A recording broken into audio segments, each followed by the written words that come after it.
નમસ્કાર દર્શક મિત્રો, આજના એપિસોડમાં જાણીશું ભરૂચના યુવાન હર્ષ ઉપાધ્યાયની ભરૂચથી બોલિવૂડ સુધીની સફર. મૂળ ભરૂચના હર્ષ ઉપાધ્યાય 16 વર્ષથી મુંબઈમાં રહે છે. તેમના મ્યુઝિક કરિયરની સફર વડોદરામાં એન્જિનિયરિંગના અભ્યાસ દરમિયાન થઈ હતી. ત્યારબાદ એક રિયાલિટી શોમાં સિલેક્શન થતાં તેમના મ્યુઝિકને સ્થાન મળ્યું.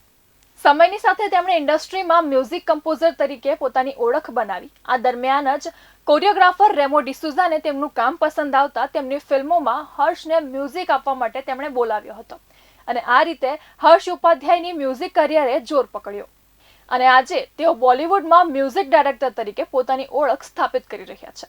સંગીતની ટેકનોલોજીમાં સતત બદલાવ આવી રહ્યો છે અને હર્ષ ઉપાધ્યાય આ બદલાવ સાથે તાલ મિલાવીને પોતાની કલાને વધુ નિખારી રહ્યા છે, જેના પરિણામે બોલિવૂડના મોટા સિતારાઓ જેમ કે અભિષેક બચ્ચનની બી હેપી ફિલ્મ, પછી અજય દેવગનની સન ઓફ સરદાર 2 અને કાજોલની મા ફિલ્મમાં મ્યુઝિક ડાયરેક્ટર તરીકે તે કામ કરશે.